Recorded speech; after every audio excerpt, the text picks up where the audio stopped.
It will take nothing short of 100 proof living to restore lives. Join a conversation between a cop and a criminal with Brian Yates and Chris Pridmore, working to inspire and motivate others, rebuilding the communication breakdown. This is the 100 Proof Living Podcast. Welcome to a new video season of Conversations with a Cop and a Criminal. I'm Brian Yates. And I'm Chris Pridmore. And Brian, boy, we've got a lot going on today. Yeah, we do. So we're going back a little bit. And to start this off, we're going to kind of rewind to the first episode of our first season and go back to the ground zero topic. And we want to unpack that and fill in some gaps that I think some audience members had some questions on, that maybe the information wasn't thorough enough. This will be a longer episode. And I think the idea is to go back to a topic that created a lot of thought and also end up with some more tools to equip people to kind of understand the topic and then how to move forward in an effective way. But before we kind of dive all into that, at 100 Proof Living, we've had a lot of changes. Chris, can you give us an update to bring everyone up to speed on where we're at today and introduce our new team member? Absolutely. A lot of change going on since we closed up the last season. 100 Proof Living started as just a podcast between Brian and I, as he eloquently puts, two idiots talking to each other. And it's turned into, really a mission, so to speak. And one of the things we saw is a real need to have outreach beyond the show. So one of the first obvious things is to start working on our formatting and video. And so that's what you're seeing here today. One of the questions I'm getting a lot is, can you still hear it in the same places? If you're hearing it now, yes, but there's a lot of other resources that'll be available. I know that our partners at Rockbox Productions have been working with us on an app. We've got our Facebook page, YouTube, all the channels for podcasts. So expanded reach, and we're really excited about that. We're going to continue with the guest format, but we also have a new addition that I'll introduce shortly. Beyond that, though, a real vision was to take this show and have it be something that's actionable with you in an everyday life. There's only so many times you're going to listen to this show. So the 100proofliving.com website has been born. And in there's content. It's pretty content rich relative to a podcast website, I would think. There's three main pieces that I'd call your attention to. And one is a place called Caitlin's Community. It's writing based on Caitlin Meath and her experience, that she's found, victory she's found, and hope that she's offering to other people in her words. The second one, we've been playing with the idea a little bit of it, but it's Brian's Breaking Barriers piece, where he just has a lot of real content-rich information. I bring Brian's IQ down to about 14 years old. He reminds me all the time, but he's actually a really intelligent guy, adjunct professor at a large university in Iowa, and now has some really good information on there for those that really want to dig into content. It's good. And then mine is The Journey, and that's just a blog. And what I've focused that on is all of us in recovery and all of us through a lot of stages in life have feelings, emotions, things that get us sideways that eat at us. That blog is really just saying, these are what I feel, and here's my love to you to help you through your problems. And so the site is primarily driven around this additional content. We'll have the podcast on there, as well as a shop that we're going to try to use to leverage some co-fundraising efforts with some partners of ours. The big piece was outreach. Up till now, it's been Brian and Chris, the cop and the criminal. We realize that there's limitations to that because we have day jobs. And I knew some people that would really reach some needs that we had, and we found two primary needs. Our need is to make eye contact in the community, and we feel a passion towards youth and the struggles that they're facing. So the first person that we had that's joined us as a youth ambassador, his name's Bill Price, and he's a newscaster with Family Life Network as his real job. But he's working with us to come up with some innovative programs to reach the youth. And then in studio with us today, our community ambassador. And this is a real exciting opportunity for us for a lot of reasons. I mean, just from the interpersonal connection between the three of us, but also the work that's actually being done beyond a show. We're not here just to do a show. We're here to change lives one person at a time. And the eye contact happens in the community. And so with that, I would like to introduce Caitlin Meath. She's been on the show as a guest. She's a New York State certified recovery peer advocate. She's a representative at Connections Rounded Recovery in Canandaigua, and she does a whole bunch of other work in the community. As an outreach of Caitlin's community, she's going to have a piece on every single show, but will also be a featured member of the show going forward. So, Caitlin, welcome to 100 Proof Living in your first day on the job. Yeah. Wow. Thank you. Yeah. Thank you for that warm welcome.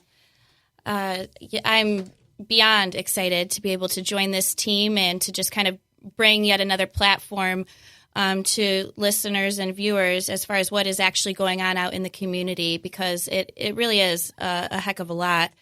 And as Chris had said, that I am a member of the Recovery Center in Canandaigua, and that's just a phenomenal team of people that are putting themselves out there on the front lines every single day to offer that hope and to role model, what recovery looks like. So a few things that I wanted to be sure to touch on and to bring to the table today was that I had the opportunity to present the Recovery Center to participants at the Farmington Outpatient here, who it's called Alternatives to Incarceration. And it was a bit of a tough crowd. I don't know as they really knew what I was going to be bringing to the table and why I was really there. But I was certainly grateful for that opportunity. I was able to give them calendars and glossaries pertaining to the Recovery Center so that hopefully, they'll come sometime and check it out and know that they're certainly welcome. Another really exciting thing from last week was that I was able to interview with Bill Price, one of the team members of 100 Proof, on his show Hometown Heroes. And there again, it was a 10-minute segment spreading the word of recovery based on personal experience and the advocacy for change.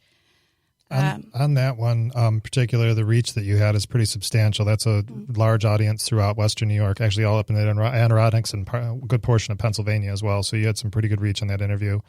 I was curious about the EIT, the program you just talked about. One of the things you said is it was kind of crickets in the room. Yeah. There's other people that feel that. So we all go in these rooms where people are mandated. Mm-hmm. And I'm curious, how did you manage through that? Because that's a challenging one for all of us. I just kept talking, which was probably a little bit awkward. And someone even said, they started laughing and they said, "Wow, you're really trying to sell this thing." And I said, "Well, no one's talking, so I'm just going to continue to blabber on, And I don't want to sell it, but I feel so adamantly that anyone is capable of finding recovery, no matter how low they may have gone. And so I just want to be sure to very clearly explain that this center is here and that there is a recovery community out there. And I did open it up for questions or comments, and I really want their input. This is a community-based organization, so their ideas of what could we be adding to our programming? What are you looking to do in the community? Do you want to facilitate something? What are your strengths and your aspirations? So I really did not get a whole lot of feedback in that particular setting. But they openly welcomed me. They were very kind. I had all eyes on me, very interested. But I could see that hopelessness in their eyes, and it was something I am very familiar with. It was really heartbreaking, to be honest. And those are the situations where I wish I could shake someone and just through osmosis give them this thing that I am so beyond a doubt blessed to have found. And so I guess that's the point of planting a seed. Right. So, Caitlin, in the different audiences that you do speak to and share a pretty consistent message, what do you think it was about this group? Was it the stage they're at in the process? Was it maybe some groupthink where nobody wanted to speak up unless someone else spoke up? Or what do you think it was? But because I remember when you mentioned it that it was like crickets and it was a little bit of an awkward experience. What was it about that group that you think gave it such, radio silence? I do believe that they view that situation as more of a punishment than maybe the privilege that a court may be looking at it as. And there too, I can remember that mindset. It's almost like, a fog eventually gets lifted and we start to see things for what they really are. But when you're living it and you're in that moment, gosh, it's so hard to see anything but maybe, some blame or the idea that it's a punishment. So I don't know as they particularly wanted to be there. They Sure. probably didn't. So I was happy that I could maybe break up their day a little bit, look at someone different, hear about something they've never heard about before. I think therein lies the heart of what you do, though, is as you go forward and you do this work, and this is the thing that we need to encourage people to do, is sometimes it's not in the limelight. Sometimes you're not doing a podcast that happens to be a little bit fun. Sometimes you have to go sit in a room full of crickets just to get that seed of hope, because you don't know who you're going to make eye contact with, that you're going to change their life. You never know. Absolutely. Well, and I think too, if you go back to, when we were kids and, sat through fire drills in school, we didn't necessarily really want to do it unless it was an interruption from learning, which was awesome for me. But, I think it's that idea that sometimes in those seasons when you don't want to hear it, someone that's willing like you to go out and plant those seeds, when the time does come, they're going to have at least a little bit of knowledge and some tools where they know where to go, or they have some hope to grab onto. So I think I don't want to derail you from your updates, but I think that's really important, because as we get into this today, I feel like those are the types of things that we really want to highlight. Absolutely. So, carry on, just keep moving forward, I guess, right? Okay. And I mentioned the interview with Bill. So there again, I think just getting the awareness out there that there is another way to live, and to tell a very brief synopsis of my story, and some of the tragedy and heartache that has been in my story. But I stay sober through it, and that's, at the end of the day, that's the point. And hopefully some words that I used or some message that I shared was relatable to someone. I was always taught to, when someone's sharing, to find the similarities, not the differences, because I can certainly pick apart the differences. Oh, this person, I didn't have it that bad, or, and that's where we can really derail ourselves. So if I can just look for those similarities in a story.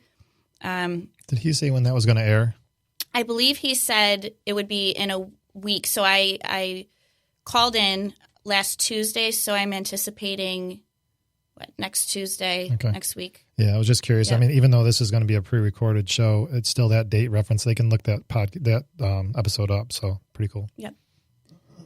Another thing that I don't want to say favorites, but this is one area of my work that I'm very, very passionate about. And that's being included in some of the Ontario County Drug Court staffing procedure. More than anything, I sit back and listen, and that's just what I want to do, and I want to just be a part of that conversation. And I learned so much through that process. So that's really cool. But there again, that also depicts I don't want to say levels, but the different maybe motivation or willingness that different folks are at, and what recovery looks like for different people. Sometimes it is that mandated version, and that's what a lot of people need up front, or they need that law enforcement part of it. Right. Caitlin, for people that aren't aware of that program, can you explain it a little bit, just kind of what your role is and what the program is designed for? Sure. So I know Monroe County has a drug court that proved to be very successful. They also have opiate court. There's veterans court, mental health court. And so Ontario County has a phenomenal program that they're running. And essentially that's all different members or components of the legal system, the judge, peers, mental health clinicians, substance use clinicians, all of us sitting in one room and literally going through every participant of the drug court to see where they're at on a weekly basis, and then what action steps need to be taken from there. So my role is very, very minimal, but I do represent a person in recovery. I represent a peer. Sometimes I'll just kind of sit there and I'll shake my head like, no, that doesn't sound like some accountability needs to be taken there, or, and I have spoken up actually a few times. I'll give myself a little more credit than that.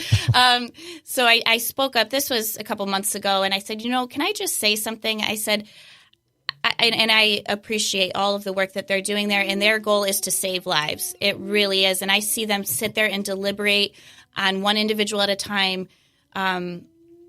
relentlessly. I mean, they take this with the utmost care and concern. And so that it is not by any means some sort of like radical punishment. They want to sanction everyone. That is not what it is. And it's cool to be on the other side of that. But I did share with them that looking back in my story, those sometimes hard choices that I was just not capable of making for myself that someone else made, they saved my life. And they were things that I really didn't like at the time, and I did not respect. Whether it be an arrest or my mom setting a firm boundary that I do not show up at her house, or, those things that crush you and break your heart to have to say you're terminated from drug court or whatever it may be. But in the long run, that could be what saves someone's life. And I really wanted to convey that. So, sure. Well, and from a law enforcement perspective, I'm a huge fan of that program because I think it helps with perspective, right? You bring a viewpoint to the table that nobody else at the table has. And I think it's kind of that idea of insanity. If you always do what you've always done, you'll always get what you've always got. And if law enforcement continued down the same path to always approach, whether it's the addicted community or, other segments of the community the same way, they're going to have the same issues. And with the overdose rate and with all of the other things that we have going on, I think having that collaboration is huge. So it's great to get to know more about that. And that some counties actually are doing that actively. I think there's still a lot of places where that needs to filter out, because then I think you address it on a broader scale. Absolutely. And it just goes to show that we all play a role. We need the entire community in order to reintegrate these folks. So the other thing that was really, really special to my heart was being able to interview with Dewey and Donna Flad last Thursday for Marshall's Way documentary. On a personal note, that was probably the toughest speaking engagement that I've done yet, just because I really have the utmost respect for their mission and just for their hearts and the grieving process they're going through. I know the grieving process on my end, but I certainly cannot imagine it from a parental standpoint. And it tapped into some of my own personal grief, that's for sure. They had a box of tissues right next to me during the recording process. Yeah, I'm sure the clip that I saw of that, I know you fairly well. We've had a lot of conversations about a lot of things, and I tell you, the emotion you could see just in that short clip, it's going to be a phenomenal documentary, and it's going to be tough to see it, truthfully, because even in that small clip, to see the heart, the stories that you've even told me, to have it put in that limelight was very powerful. So, I mean, the work that they're doing, I know they're fundraising for it and a lot of that work, and we're going to try to support them where we can, but it's phenomenal. And they really know what they're doing. I mean, they had these lights set up on me. I was sweating. They had 2 different cameras pointed at me. They were doing mic checks and all of that. So they're really pouring their heart into this behind the scenes that the general public might not be aware of. So I just really want to make that clear that they are working diligently on this process while simultaneously grieving. And they do need support. They absolutely do. Yeah. Absolutely. So when you get a chance to see it, know what didn't just fall out of the sky. It was a lot of work and a lot of cost to do it, but it was with the right heart. And in my vision, something that would, I think, just be so cool once this documentary is completed is, maybe it could be something that's shown within inpatients or at the jail, or, I think this could really be something that could touch hearts on a very real level. So I just envision all of the. Do they have an idea, like launch dates and stuff? I wasn't really clear on. Well, I know that when the weather gets nicer later this year, they still plan to do their hiking, I think. Oh, that's right. The El Camino, you know, so it'll be a process. Yeah, that's awesome, though. So the last few things that I wanted to be sure to touch on were that at the Recovery Center, our programming, I just would really encourage anyone to stop in and just check it out, get a calendar of events. We also have a Facebook page. But 2 really cool things that I find personally remarkable are that we are offering an active parenting course. And a lot of times we have agencies outside of us come in and facilitate these for free. So, that's the community all coming together, rallying together. That's a 6-week course. It's, that real action to rebuild and empower those who have lost, whether it be custody or just need some more skill building with parenting. And lastly, we do have a community Narcan training coming up, and that's on January 30th at 6:30. So I encourage anyone to take part in that as well. That one's actually funny. I've been dropping those sheets with Uber drivers because obviously I have to use Uber a lot. They're all saying, "No, what do I do if somebody's in the car?" And I said, "Well, funny, we've got an Arcan training, so I've been handing those really flyers cool. out." Good idea. Yeah, we do have plenty of flyers. Yeah, so they're actually seeking it out, so the word's getting out. Good. That's awesome. Well, Caitlin, this is thanks for those updates, and I think this is where the crux of what we're trying to do is, because those are the types of efforts that are, changing lives. And we talk about that. Change lives. You're out there living a changed life, and you're using that to change the lives of others. And I think it's easy for the masses to see the rise in addiction problems and the rise in overdoses and the rise in suicides and some of these issues that we have, and it's easy to just want to kind of step back on the sidelines and not do anything because it feels like collectively the rope is slipping through our hands and like there's nothing that we can do. But you can't boil the ocean, right? Mm-hmm. It's changing lives one at a time. And so I'm super excited to hear those updates from you on a regular basis, because we'll get to see how some of those programs are growing. And I think along with you, we'll be able to kind of feel the barriers and the pains that come with developing stuff like that and getting people plugged in. But I think this is also a great outlet to tell people what these resources are, because it may not be necessarily the person at the worst point in time in their life. It could be a family member. Oh my gosh, I didn't know that program was available. Oh, I didn't know that was a resource that I could get for my son, or I could get for, my wife, or whatever the situation is. So thanks again. And just as a side note, have really enjoyed getting to know you from a distance and absolutely love what you're doing. You bring a value to the table in all of those circumstances, and in this show, and then the other things that we've talked about doing in the future. You bring a value to the table that nobody else does, and I'm grateful for it, and we're blessed to have you on board. So yes. Thank you so much. And thank you. Now we want to dive headfirst back into Ground Zero. If we go back and remember that first episode, try to capture one of those images in your mind of 9/11 after the towers had come down. And, I have it in my mind, and I don't remember if it was from a news clip or what it was, but, there's the jaggedness of the buildings, and there's just massive piles of rubble. You can still see some smoke billowing from little corners, just total devastation. And that's the imagery that we're using for this. That was Ground Zero. We determined it was Ground Zero. It started becoming a phrase used in the news. But then we took that as kind of an object lesson to represent some of those Ground Zero moments in our life. And specifically, we talked about Ground Zero moments, Chris, in your life. We used when Pat was on, Pat Miletich, he gave us the example in his life. And for the most part, we're talking about circumstances where we have created this disaster on our own. I don't want to leave out the population of people where Ground Zero can be something that happened to you. It can be the loss of a loved one. It can be something terrible that happened, tragic that happened, that was unfair and it was not of your choosing. But for the most part, we're really addressing this, this nature that we have to just be self-destructive. And so moving forward, Chris, can you talk a little bit about how this imagery of that 9/11 Ground Zero really applies in some of these self-destructive, catastrophic circumstances in our life? Absolutely. This subject, as we've gone through, has come up over and over again. And the idea of the vivid reality and making sure you don't lose track of that. My life obviously has a lean towards addiction and recovery because that's what I can relate to.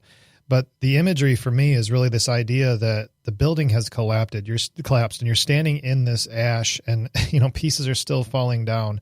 And it's from this life that you once knew or that you caused or some circumstance that happens to you.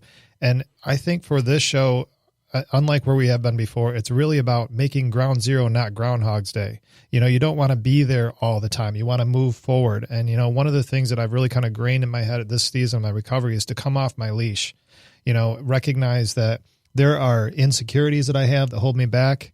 Heck, doing this show, there's insecurities, there's things that play in my head and it doesn't matter. These Ground Zero events are about decisions. In AA, they talk to us about taking the lead. we're not sitting it passively. So the ground zero moment, though, is really that place where that situation has landed. And now you've got to make choices. You've got to consider other options, or you stay there and repeat it. When Brian and I were talking, one of the things that came to my head is for this show and for other things, when we create this vivid reality, we don't want to lose sight of it. But in that moment, we also don't want to stay there and just keep throwing up pieces of the building that just fell and say, oh, look, the building's still falling. I can't move. We got to get out of that mess and go forward. Well, and I think part of it too is understanding, first of all, you said, consider other options, but you have to understand that there are options, Correct. Right? I mean, I think it is, Caitlin referred to some of the programs that are out there. And I also think that sometimes we get in these patterns of thinking as we grow up, where we don't know any other way, and we're not even considering any other way. Certainly in that moment of a ground zero, there's no hope there. And so sometimes it takes somebody, even Caitlin recognized, sometimes it's someone else kind of extending that hand to you, someone showing you a picture of hope. And so as you consider options and choose an option of a plan to move forward, it's very clear that at ground zero, the objective is not to rebuild what just fell down. It's to build something else. And I think sometimes we just get caught up in this, I ended up in jail. I ended up losing a family member, and now I'm just going to try to reconstruct that. No, if you always do what you've always done, you'll always get what you've always got. So it's part of this is this, awakening that I can't keep doing it that way. And, as we get in, we did a whole show on self-discipline. Self-discipline is not a comfortable thing, but it is a pattern of behavior. And sometimes we have to set that new pattern of behavior. I mean, Chris, talk again a little bit, and Caitlin, jump in too, where you had to set new patterns. And what did that look like? But not just specifically the technical of, I journaled or I did these specific things. Include that, but talk a little bit about what was the impetus to get you going. You can have people come alongside you and keep you going. We'll talk about some of those ebbs and flows, but where was that kind of gumption? Where was that initial inertia to get you going into those new patterns that were not your patterns from before? In my case, it took a couple different things. There was that determination. There had to be a place where I was just tired of constantly being in this falling apart world, and I was going to have one burst of energy left here to see if I could make it, and I was going to do something with that. It did take some outside influences, too, in my situation. We were talking earlier about AIT and probation experiences and things like that. That forcible influence was important in my life as well, the accountability measures. But I think that the go forward, the reason I hold to, I know it's not about just tactics, but the reason that I hold to journaling and things along those lines is that I found that in any new story has to have some deliberate, intentional actions associated with it. I feel like for me, I needed to have that in writing in front of me with somebody being accountable to that. I've also spoken on the show that anonymity, while I believe in the organization of Alcoholics Anonymous wholeheartedly, for me personally in my recovery, anonymity was a breeding ground for failure for me. So I needed to have not only a plan, but a plan that was accountable to other people to have visibility to it. Yeah. Chris, can you press into that a little bit? Is this where accountability was difficult for you? Because I want people to understand where, for some people, that is a protective thing, and whereas for other people, that can be a really dangerous thing. Yeah. Caitlin, did you have something you want to add to the piece before? Sometimes it's a little difficult jumping in with you two. You guys have such a rhythm going, yeah. And then my mind is like the wheels are turning. Yeah. I just wanted to comment, one thing based on what you had said, Brian. When I think back to that very moment when I feel like almost like those chains fell off of me and all of this very heavy weighted baggage of just, this is it, doom and gloom. I literally needed one person, and this particular person had to be someone that I, for whatever reason, put all of my faith and trust into at that time. I needed him to believe in me, and in that moment, he did. And he had tears in his eyes and was begging for me to get sober. That's what it took for me to even consider that, hey, I can do this. There's something inside of me. So I needed that outreach of a hand. Mm-hmm. And I think for me that God knew he was the only person I was going to listen to that could get past that fog, is what I keep using in a way, because it's like this delusional fog. He was the only person that, in his hand reaching out, his teary eyes, asking me to get well, that's what I would listen to. And then from there, of course, my recovery took on a whole different outlook. But, and I thank God for that. Gosh, every single day. One other thing I wanted to mention, and we talked about this at an AA meeting I was at last night. We talked about meeting calamity with serenity. And I just think that's such a really powerful thing. It actually comes right from the big book. And today I am able to meet whatever calamity comes my way with serenity. It's messy at first. It's not always pretty. I'm not trying to downgrade that by any means. But there is a peace with it all. And that is what my life looks like today. I think that does play, Brian, you were asking about accountability. There is a measure of that, because you described an initial phase where somebody could influence you early on, and then you've probably had a number of measures, and you married that up with accountability, calamity, and serenity and things. And one of the challenges that I have, and I did have early on especially, is not projecting too far in the past with my guilt, not projecting too far in the future of how terrible this is going to turn out. Because what I found is 100% of the time, if I have two options, I'm going to pick the negative one. That's what my life is going to become. Sure. Or if I'm going to have a thought about what happened because of my behavior, it's always going to be the worst possible scenario that I could have made it better. What accountability does, and people around me did, is they said, well, some would just say, quit whining. Others, but there were moments where those timing pieces hit. It wasn't just one person. So and I think you both touched on something that's super powerful, is trustworthiness. So, Caitlin, in order for you to really give in to that person's plea, you had to have trust in them. And I think that's important as in any space in life, whether it's trying to lead someone through a difficult diet, right? You don't see some big duffel bag get up on TV and tell everybody what to do, and they're going to follow his, they're going to follow his lead. Because, that's real nice, Brian. Honestly, there's no trust in that. What do? We put up these fantastic models, and they talk about how they did it, and then here's how you're going to do it. And in that small kind of quirky way, you're putting trust in that person, that you want their path to work for you. And it's the same whether, look at when a marriage goes badly. If someone wants to figure out how to put their marriage back together, they're not going to go to a singles bar. They're going to go to a counselor or a pastor or a mentor or a friend that has gone through it and gotten to the other side. It's that trustworthiness that I think is powerful. And Chris, as you talk about accountability, I'm not going to choose to become accountable and vulnerable to someone I don't trust. Right. And so I think that's where we have to be authentic in the things that we do for our family and our friends, so that when someone goes through something like this, they know that someone that has a true north can be reliable. And that reliability and trustworthiness, I think, all plays into that accountability. You just mentioned something that was a real aha moment, other than your duffel bag comment. My biggest accountability partner, for real, was pain. My pain became so great and so desperate that even today, the remnants of it exist as recently as last evening. It forces me to write and invest in other people's lives in the evening, because I feel these things so raw that without other distractions, they become almost consuming. And so that has been an ongoing accountability measure for me. And my challenge on that has been to not let it consume me, let it become a driving factor. As you look in the Bible, and the thorn in the side, it is a driving factor. It never went away. And, for me, that thorn in the side, in some respects, I'd like to go away, but I do think it fuels my need to be authentic, my need to stay on the path, no matter, because the two, we've talked about this too, and I know Caitlin and I talked about this on the side as well. My two most opportune days to screw up everything was my worst day and my happiest day, because my guard's down on the happiest day and I'll screw up. That's where accountability comes in.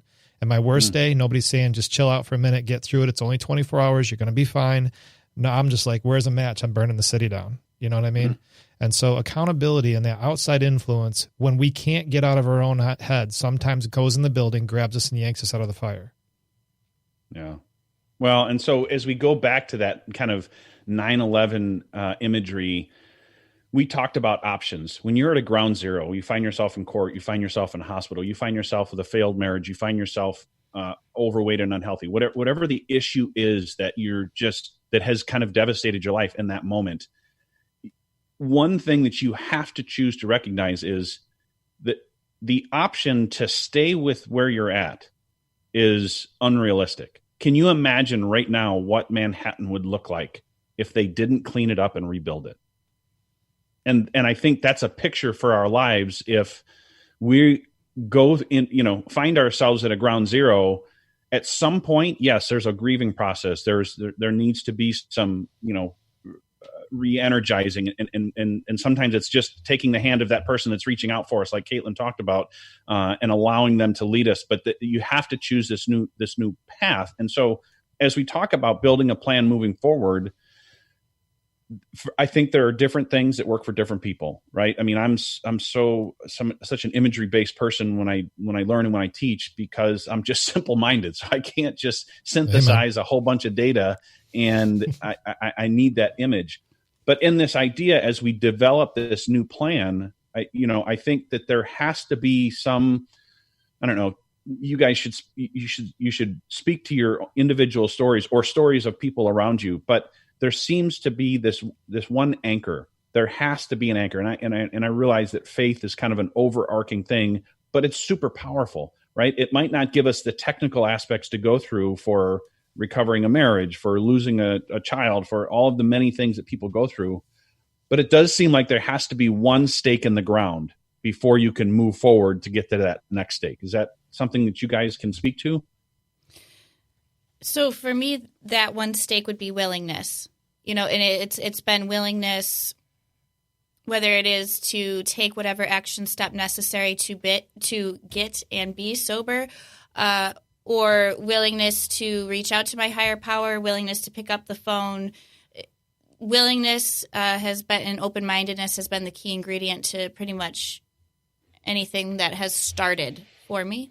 It had to be, my mindset had to shift, right? Because the things, like you explained, Brian, that my circumstances were not changing. If anything, they were just getting worse and worse, and they were on repeat. So something did have to make a switch within my brain and my mindset. That makes sense. The switch for me, I don't know if it was a switch. I was trying to think about that question, because that's a tougher one. I think it was a couple factors, but maybe, if I'm honest about it, I think it was competition. Because, even in, I was a 2-sport athlete in college. I competed a little bit in fighting. Always had like this, a little bit more of an aggressive nature about me and a competitive nature about me. I remember I was just writing actually last night about the night before rehab, and I remember going into rehab, and when I started to do it well, I wanted to do it better. And then, I got outside and I wanted to do better, because this was starting to feel like I was accomplishing something. So I wanted to go up the levels in the video game of life. You know what I mean? And I think that was a real anchor for me, that even when everything else sucked, as a competitor on a soccer field, if we were losing, I was the guy running harder and smashing into people and trying to get the ball at all costs. And I think that actually possibly was one of my anchors. I'm just kind of recognizing it now as we talk. But I do think it's a factor. It is a factor today for me to maintain my sobriety. That's for sure. Well, sure. So then take a look at that, because I like what you guys just did, is identified two different things that work for two different people. And you continue to lean into it, because, Chris, I know for a fact that you continue to lean into your competitiveness, whether it's professionally or in relationships. Certainly as a peer, you are tenacious in following through on those things. And obviously, Caitlin, willingness, very few people, not very few, maybe that's harsh, but not a lot of people are willing to go out and passionately help others the way you do. There's a willingness about you that obviously permeates your life. And I think that sometimes it's a matter of finding what our strengths are and leaning into those, whether that's for sobriety or for getting healthier or recovering a relationship, whatever those things are. It's leaning into our strengths. And so as you build, now there was rubble, we were in the ground zero. We've developed this, kind of new plan of hope that we want to rebuild something new. And the one thing that I keep coming back to, and it's actually a biblical concept, but what I really want to speak into before we wrap up today, kind of two things is, first of all, how can we really speak? The person that's typically listening to these shows is not the person that's at a ground zero. It's someone that maybe was at a ground zero and they're just looking for other resources to keep moving forward on their healthy path, or it's someone around them, right? You guys are peers and you have family members that have been through ground zero. I certainly do. And we need to be equipped with how to help those people through that.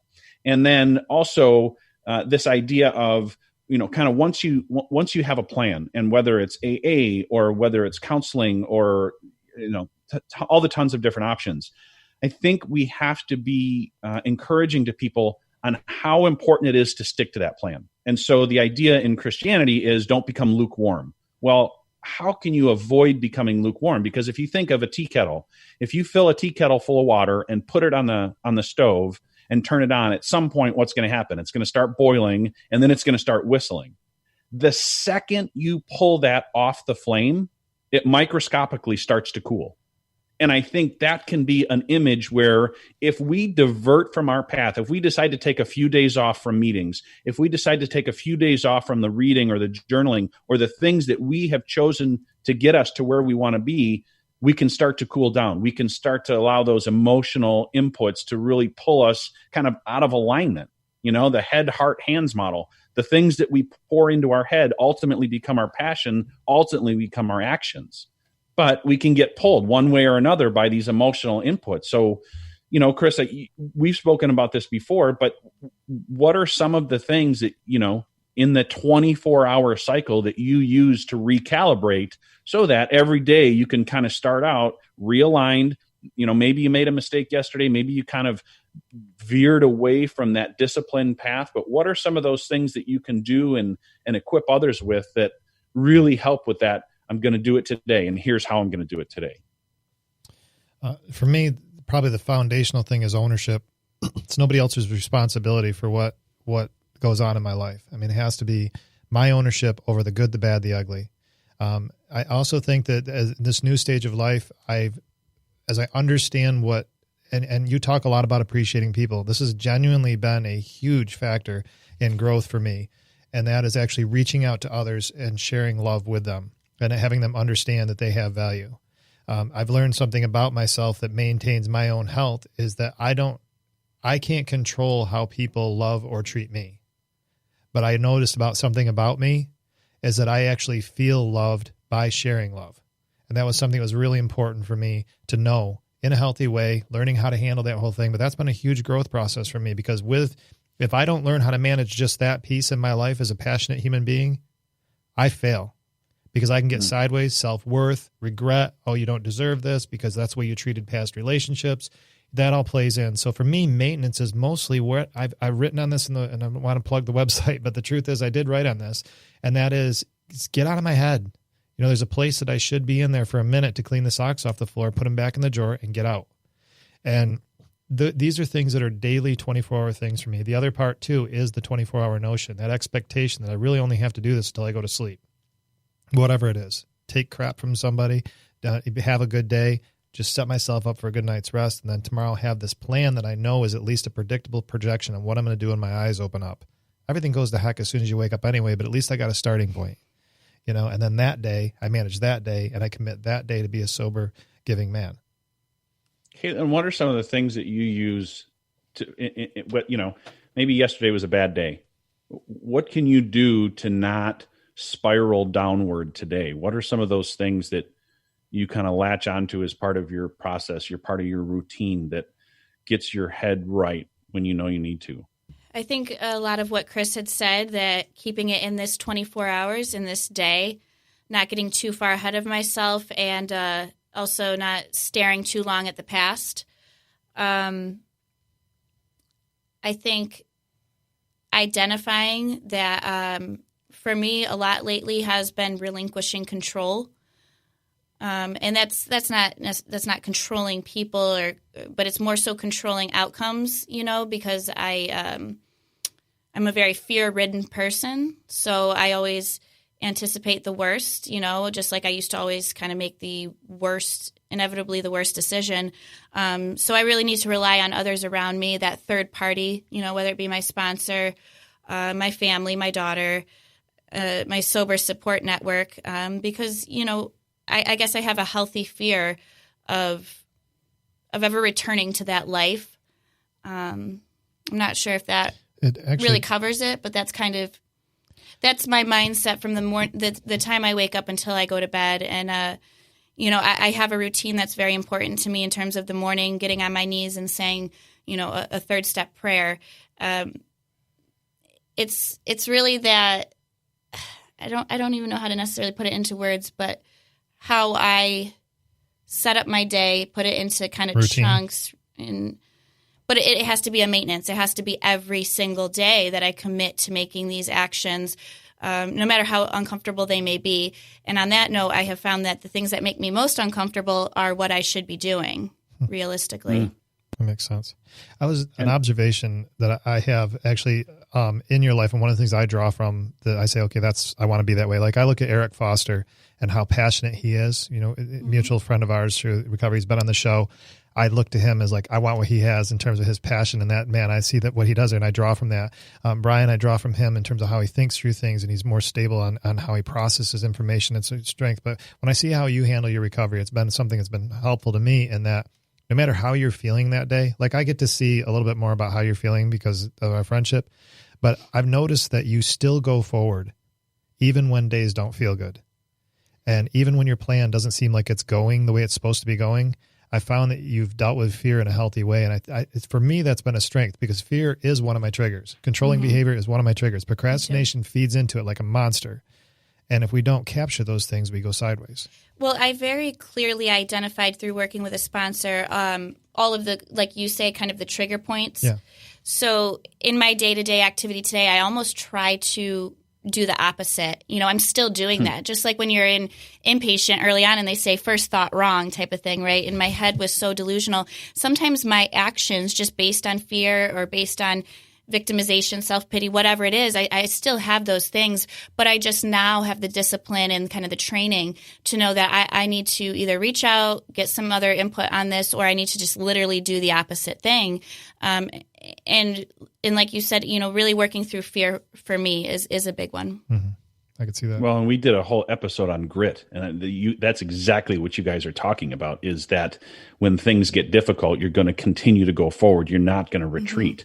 Mm-hmm. Yep. And I think that self-discipline, sometimes it's self-control, but I would say that along with that, though, the reason it happens is in some respects, we're being taught a little bit more selflessness than we had before. I can tell you that those days when I feel like crap, and if I know somebody needs help, I will go there. And it's not something great on me. I've seen you do it too. Brian, I know that if at the drop of a dime, if I ever needed you, and I have needed you, because there's one day, and this is a little bit too much disclosure, but I was going to get sideways and punch somebody right in the friggin' head. I called him. Yeah, absolutely. He wanted to punch me in the head and come over and take the guy's place, but... Well, and that ties into that I fed on my emotions for so long, right? Yep. My emotions were my driving force. I was very impulsive, and if I felt sad, then I needed to go numb it with a drink or a drug or whatever it is. Or even if I was happy, and now I need to not drive based on my emotions. So keeping that in check is a very, very critical thing in the recovery process.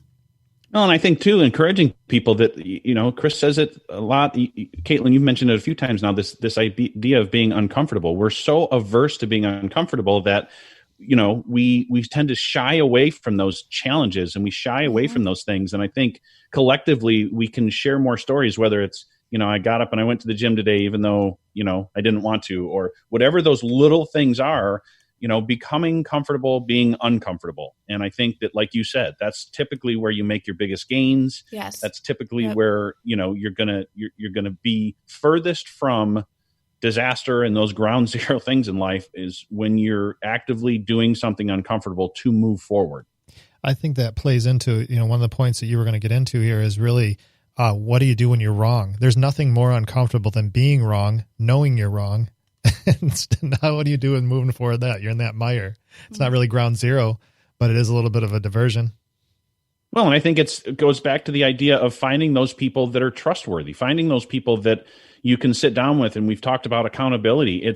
It's going, I used to look at it as I always want to be in a close relationship with someone that's like a step and a half ahead of me in life. So when I had young kids, I wanted to be close with people that had teenage or college age kids because they had been through some of the things that I was going to be through. And if it's addiction or if it's, people struggle with their weight, whatever the struggle is, find those people that you kind of, wish you were, or people whose stories resonate with you. And you're like, I want some of that. Like you talk about Eric Foster. I mean, what a fantastic guy. And for you to be able to plug into him and be accountable to him and say, man, I really thought I was doing the right thing the other day and I blew it. Can you kind of coach me through this? I mean, we've all done kind of sports. It's, you remember the best coach you've ever had. Mm-hmm. And we need to find those kind of, coaches in our life that are mentors that we can just be honest and transparent with. And we have to find those people that we trust. I think there comes that place of understanding even how to have those healthy relationships, The trusting and dependency are such a fine line. That's a whole nother topic. That's for another show. We need 2 hours on that one. But it is that place where you have to have somebody that you trust that is going to help maintain those boundaries. Because if you can trust somebody all you want, but if they become your next codependency, you're kind of toast. I mean, for me, I have to have good relationships that input into the plan that is for my life, for what I will do and be accountable for and move forward. But I've been fortunate. God has actually brought into my life for no choice of my own, these random human beings. You two represent that. Scott in the other room right now helping us through all this stuff is another one where you've all been put in my life in this place in life that actually has had a powerful impact on what I can be as a father, a contributor, working in front of people that are actually nowhere near there yet. They still haven't even stopped blowing up all the buildings at Ground Zero yet. But these influences, these people in our life, it's allowing them to be part of that too. Yeah, absolutely. And let's just take a quick second here and talk about how if we could throw a dart on a date that you would both call your last Ground Zero. Look at where you are today. I mean, you're pouring into the community. You're following the plan that God has laid out for you. You're enjoying happier moments. They're not all happy. They're not all happy for any of us.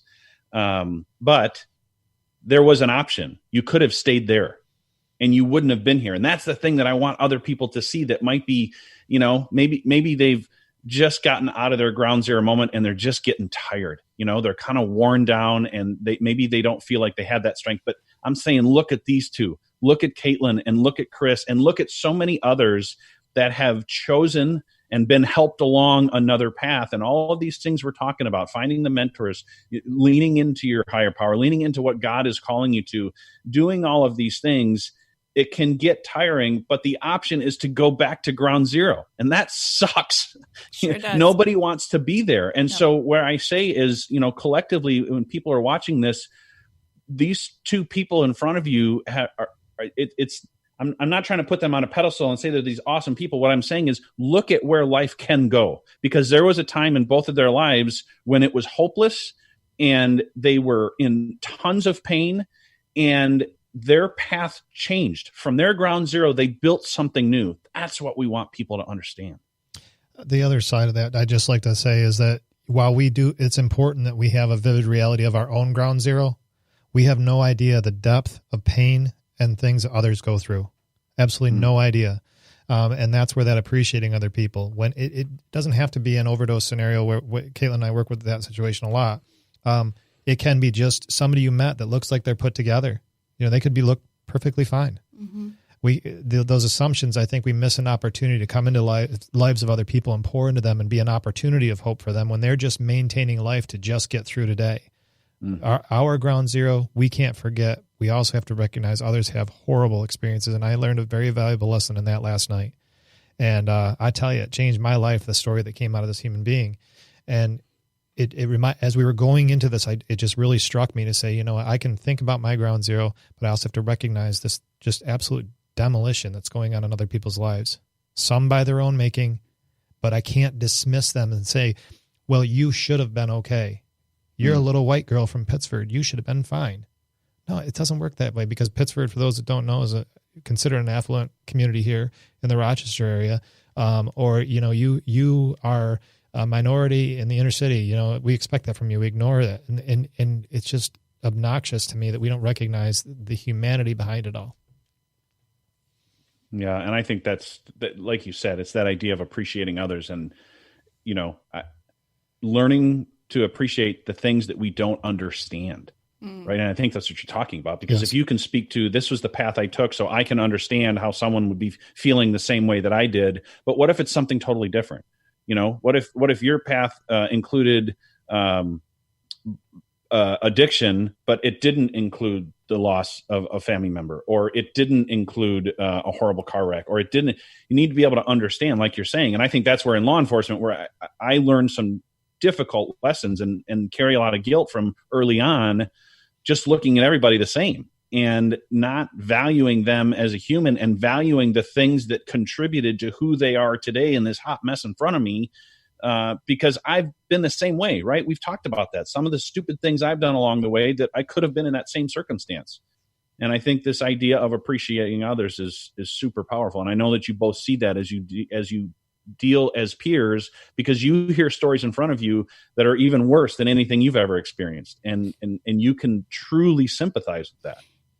Yeah. Or, not even worse, but they're just different, and I couldn't even fathom that, this is the choice you would make, or, and there's a lot of mental health issues, there's just a lot of factors that come into it. And I certainly meet all kinds of people, and, the notion of meeting them where they're at, wherever they are at, and without judgment, and just accepting them and just saying, hey, here's my hand. Let's walk together through this.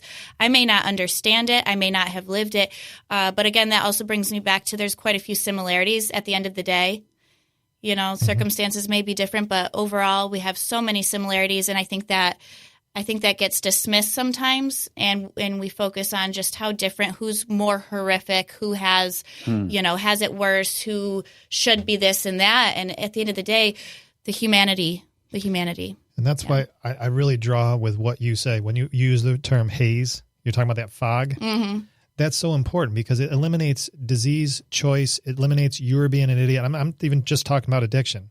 When you're in this chaos of a broken life, a lot of times we place our notion of why they got there on them. Absolutely. And I think with the words that you use, I think it's so helpful to look at it and just say, just recognize there's a fog over their decision making. Yep. Regardless of what caused that fog. You had one at one point in your life too, I'm sure of it. Absolutely. You know what I mean? Yes. Not saying you personally, but others as well. And your idea of not knowing exactly where people are at as peers of anything, our eye contact with them is saying, I don't know exactly where you're at, but I know sort of where you're at because I've had that experience. Let's walk together and figure this thing out. Because you matter. Yeah, get beyond the fog. You're a human being too. Yeah, I think that idea that, because you matter. And we can truly say that about everybody. Absolutely. We've said it before. I don't want people to know me for my worst moment. And so I cannot then put someone else's worst moment and be the descriptor on their life. Right. And so, and for me, it wasn't chemical addiction. It was anger. It still is. It's one of the things I continue to struggle with. And I've shared that before. But in my worst moments in anger, I would be embarrassed if there was like a video that you could play that moment in front of people, because it was absolutely awful. The kind of poison I would spew on people and the kinds of things that I would do, is terrible. And I don't want to be known for that. And there was a path forward and there were some bumps along the way, but I cannot then turn around as a law enforcement officer or as a neighbor or someone at my church or at the library or the grocery store and start pointing out, oh, look what that person did. And then make that their moniker. Right. And you've talked about that.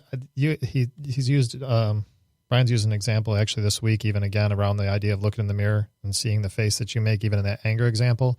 That looking in the mirror idea, regardless of your, saying, okay, this is what I look like when I'm talking to my kids angry. And this is that vivid reality is a rough one. And Brian even talks about how that torments him. But for me, it's headlines in the paper. It's how certain people, I assume they're looking at me or thinking based on what they knew to be true about me and haven't seen the gestational period of my recovery, That's a big word for you. It is. That is. I looked it up before we got here. That's a good one. Good job. I was trying to beat duffel bag. I told you I was competitive. Yeah.